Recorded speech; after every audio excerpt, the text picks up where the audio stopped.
Hey everybody, this is Russ from Metro Game Core. Today I sat down to do yet another review of some piece of hardware, and I decided that I didn't really want to do it. I wanted to talk about just the games that I've been playing and the devices I've been playing them on and why. Now, this is not like a roundup of like my favorites of the year, but rather just kind of touching on a couple experiences I've had that are unexpected that I thought you might find a little bit interesting as well. And a lot of it really has to do with the Retroid Pocket Flip 2, which I reviewed, I don't know, a couple weeks ago at this point, but I've been testing it for about a month, and I got my retail unit in the mail. This is the 16-bit colorway one right here, and I'm really enjoying it. And the thing about this guy is that it's had a trickle effect on some of the other handhelds that I've been using, particularly the more lightweight and smaller ones. The way I look at it is that I usually have a smaller handheld, something that's, under $100 that I'll throw in my pocket when I'm on the go. And then when I get home, I will usually have something around the mid-range size, something that's a little bit more versatile. And then finally, I'll have like a larger handheld. That'll be the thing that I use to play more modern games. And I did a video about my favorite retro handheld combinations a few months back, and so that's kind of the whole spirit of that video. And on the low end side, I've been using these two handhelds recently over the past couple months. I think this is also what I used in my combination video. So I've got the Miyoo Flip, which I've talked about extensively, and then also the TrimUI Brick. The TrimUI Brick came out first. This one is about 5 months old at this point, and yeah, I think it's a really good everyday carry kind of handheld. It recently has gotten some software updates, including Pack UI, which I made a video about, another one called Next UI, and they have really elevated the whole gameplay experience. However, a couple months after this one came out, then I got my hands on the Miyoo Flip, and this one has been a little bit controversial just because it has had some hinge issues over the past few months. However, I did get lucky with this yellow one, and so this hinge has been just great, and I found that I use this one a lot more than the TrimUI Brick, even though the screen is worse. Now, the main draw for me with the Miyoo Flip has been the clamshell form factor and the fact that it gets super compact when you close it up. It's about the same size as a Game Boy Advance SP, and so I've really enjoyed just the overall experience of using this, and it has overshadowed my TrimUI Brick. Now, in a last-ditch effort, I did buy this little shell right here, hoping that, having a protective case for the TrimUI Brick would mean that I would use it more. And I really do like this shell. It's made by Yume Retro on Etsy, and I'll leave a link to it down below. I've bought their other cases before as well. And so I was hoping that, yeah, because this thing has a protective case on it, I would maybe use it more. But honestly, it makes it a little bit bulkier than I would like. And so I've ended up not using it as much as I would like, but a lot of that just has to do with the fact that the Miyoo Flip is a better fit overall for that type of experience. Now, the game I've been playing the most on the Miyoo Flip is actually Tecmo Super Bowl on the NES, and it's because I'm trying to get what I'm considering a perfect season. So you can see here that I'm only on like week 4. It takes me about a half hour to go through each game. And the way I play it is super unconventional and totally unfair. So what I do is every time I start up a play, I do a save state. And if I don't like the way that that play went, then I'll just load it and try it again. The idea here is not to like cheat or beat the computer, but really to play a perfect game where I can get 99 to 0, not let the opponent get a single yard. And it's kind of crazy and not obviously the way you're supposed to play football, but I really just enjoy trying to get like that perfect game. And so if we go in and say, for example, the NFL leaders, and we go into passing, you can see that number 1 is going to be Joe Montana. That's who I use, is the 49ers, 100% completion and 1,600 yards. So I'm just killing it when it comes to the stats, and I just love that. Now, if we just go into the scoring area, you can see that number 1 is going to be Jerry Rice, because that's who I usually pass to. But then number 3 is my kicker, because he's made, 44 like extra points. And so I think that's pretty funny as well, is that he's the 3rd highest scorer in the NFL, and all he's gotten is 1 point at a time. And same thing when it comes to like sacks. You can see that Charles Haley is the character that I control, but then also Millen, who is the center.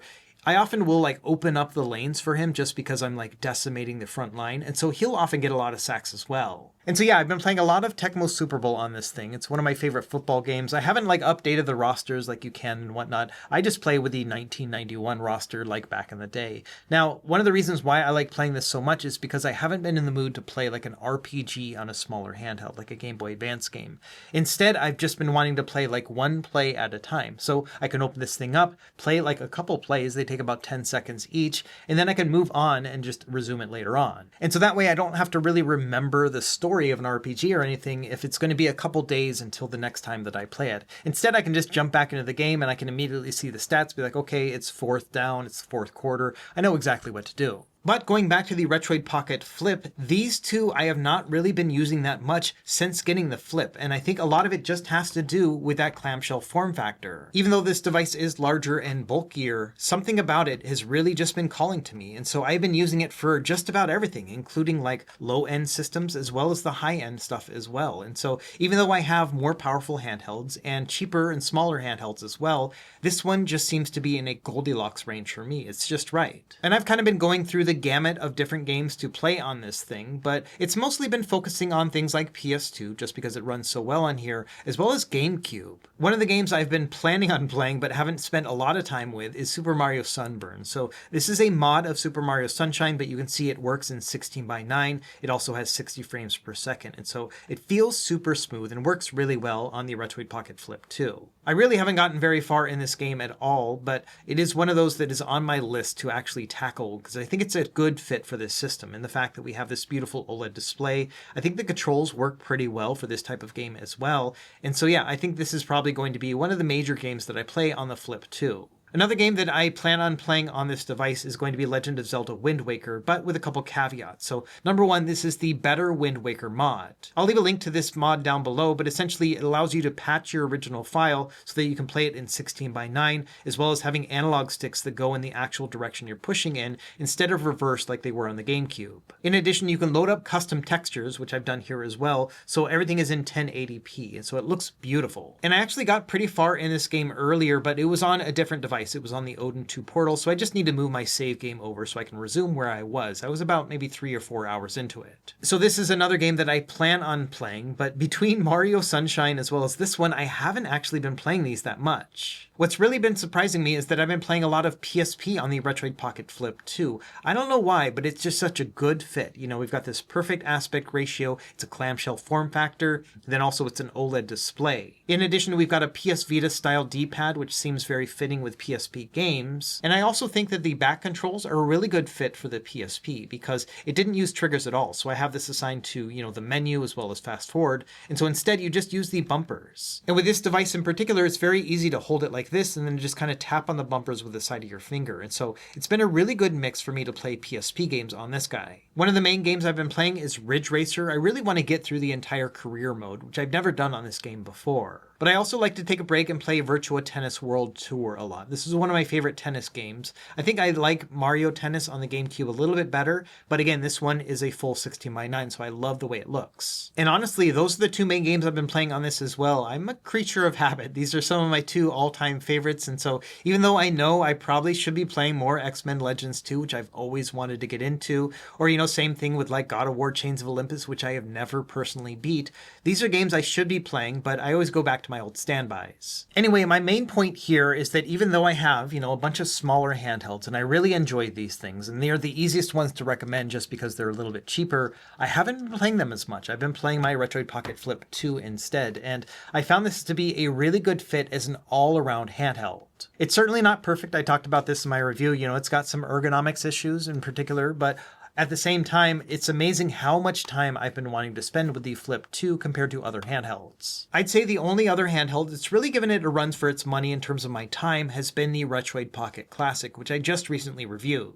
This one is a lot more niche than the Flip 2 just because it lacks some of the controls that you would want for higher end systems like PS2. But when it comes to playing retro systems, your Game Boy type systems or even your home consoles, this one has been a really excellent experience because of the screen. I'm not going to go all the way into it again just because I just did that review, but yes, this one has also been taking up some of my time. Now, if I had to choose between these two, which have been my most played handheld systems over the past month, I would definitely pick the Flip 2 just because it's more versatile, and again, I love that clamshell form factor. But like I said in my classic review, this is probably one of the best vertical handhelds I've ever seen in terms of just value and screen and overall experience. So I do still expect this one to be in pretty heavy rotation just because of that bigger screen and nice game experience. So this one is also kind of beat out like the TrimUI Brick and the Miyoo Flip in that regard as well, in being that this might be another handheld that I would take around with me on the go. It is definitely a little bit bigger, and so it's not something I would throw in my pocket, but when it comes to travel and whatnot, this one is a good fit too. So really that's about it when it comes to like these dedicated retro handhelds. For a while I was playing these two a lot, but then the Flip took them over, and now the Classic is kind of fighting for my attention as well. But overall, definitely the Flip 2 has been the star of the show for me. But I also mentioned that, I like to have a higher end handheld as well. And that usually would be something like the Steam Deck or more recently the ROG Ally X. And the surprising thing is that I have not been touching either of those in favor of something else. Now, technically this is kind of cheating and it's also not a handheld, but it's this thing, the ROG Flow Z13. I did a review about this a couple months ago. And even before I made the review, I had it for a couple months for testing. And so this thing has been around for over 4 months in my house. And so this is a tablet PC that comes with a keyboard, so it's kind of a mix between an iPad and a laptop. And let me get this out of the way first, in that I don't actually recommend this tablet for other people just because it is so expensive. I think it starts at around $2,200. So this thing is not for the faint of heart. And it's also not something that I would personally buy myself. I think it's a little bit too expensive for what it does. And the fact that, yeah, it's an amazing piece of tech, but do I need to spend $2,000 on something that I can game on? But the surprising thing is that even though it is too expensive for my blood and not something that I can easily recommend, I have been using it in place of so many other different computers that it's all started to make a little bit more sense. So I wanted to go through just the different use cases I've been using for this thing and why it has overtaken my Steam Deck and other handheld PCs. So number one, this thing is a tablet. So you can see here it's just kind of a slab PC, but it has a kickstand on the back, and so I can just kind of prop it up like this. And then you need an external controller. So I'll just grab something like this that has like a USB dongle, and this thing has a USB-A port here on the bottom, so all I have to do is just connect that way and then I can start playing immediately. And so this has been a way that I have been playing it. Like I'll just prop it up on a tabletop, or if I'm like laying in bed, this thing is sturdy enough to be able to stand up on the bed as well, so I can kind of prop myself up and then just play for a few minutes like this as well. And this thing has so many features to it. It's a 180 Hz 1600p display, and then it's using that new Strix Halo chipset as well, which allows me to play any game I can think of at resolutions that actually fit the screen, which is kind of crazy. And I know there are people who will put telescopic controllers on this thing, but I think it's too heavy for that. Instead, it's something that I just kind of prop up and play. And yes, the screen is a little bit further than it would be with a handheld, but because this thing is like 13 inches, I don't really mind it, because even if it is a couple feet away, it's still a very big and immersive screen experience. Now you could have the same experience with a gaming laptop, but the thing I really like about this is that there's no keyboard attached to it. And so you can always put the keyboard and do laptop-y things with it, but I love the fact that I can just kind of treat it like an iPad that will actually game. Now the battery life on this when playing high-end games is not great. For example, if I wanted to play something like Elden Ring or Cyberpunk, if I wanted to have max settings and be able to make everything look beautiful, it's only going to last about an hour. I can push it to about 2 hours if I drop down, the resolution and whatnot, but that's about what you can expect. So it's definitely not a marathon gaming tablet. It's more about just the wonder of being able to play these games in the first place on something so compact. I also do have it set up with Emulation Station and some retro games. You can see here I don't have high-end systems set up here, just really all of the classics, the things that I play most of the time anyway. And so I can go through here and I can play any of these games as well. And the nice thing about this is because we have a high refresh rate, that means I can turn on things like black frame insertion and also use heavy-duty CRT shaders and still play this device in silent mode, which is going to give me several hours of gameplay. And so this has been a really fun retro gaming system for me as well on this bigger screen. The other feature of this ROG Flow, which is kind of unexpected for me, is the fact that this little HDMI port right here has made a world of difference for me when it comes to just playing this anywhere I would like. And so more often than not, I've actually been playing this not in handheld mode, but just plugged into my TV. And, obviously I could have different computers hooked up to different TVs, or I could stream from one to the other. But the fact that I can just move around with my own computer like this very easily has been super handy. And having an HDMI port has made it even easier. So all I have to do is just go over to my TV and then grab one of the HDMI cables, plug it into the side here, and then I'm ready to start playing. So this has been great for me in particular because I'm always traveling around between the studio and the house, and then also, obviously going on travel. And so I'm able to take this around with me and plug it into just about anything and play it wherever I would want. And the fact that this thing is so portable just makes me more apt to actually use it. And so I've been getting more gaming time on the ROG Flow than any of my other devices combined. For a while, I was using my Odin 2 Portal as like a streaming handheld. So I would connect that up to my living room PC, and then I would just stream that around the house. And that worked out really well too, but I found that I just prefer to take the actual computer with me instead. And so the ROG Flow Z13 is something I don't really recommend because it is so expensive. You have to know what you're getting yourself into. But at the same time, it has replaced so many other options for me. I no longer use a handheld PC because I have this thing. I no longer stream to any other handheld because I can just play directly on this. And then also, I don't really use a living room PC anymore because this can be that as well. To put it another way, in my review video of this thing, I said that it was way too expensive for my blood. But this thing is a review unit sent over from Asus, and it was supposed to be a loaner, but they let me hold on to it for testing, and so I've just kind of held on to it this whole time. But if they called me up and they said, hey, Russ, you need to return this thing, we need to give it to somebody else for review, after returning it, I would probably go and buy my own. That's how much time I've been spending with it and how much value it's given to me. I haven't even talked about all the other things you can do non-gaming on this as well, because it's perfectly capable as a laptop too. And so this is like a PC replacement tablet, which is something that I've never seen on the market before. This chipset is really, really powerful. As far as what I've been playing on it, it's been a mixture of different kind of things. So number one, I've installed some games that I still need to beat. So for example, Spider-Man, Nier Automata, Octopath Traveler 2, all three of these are games that I've been trying to kind of chip away at. Same thing with Elden Ring. And so sometimes I'll sit down and be like, okay, I want to make it a little bit further in one of these campaigns. And so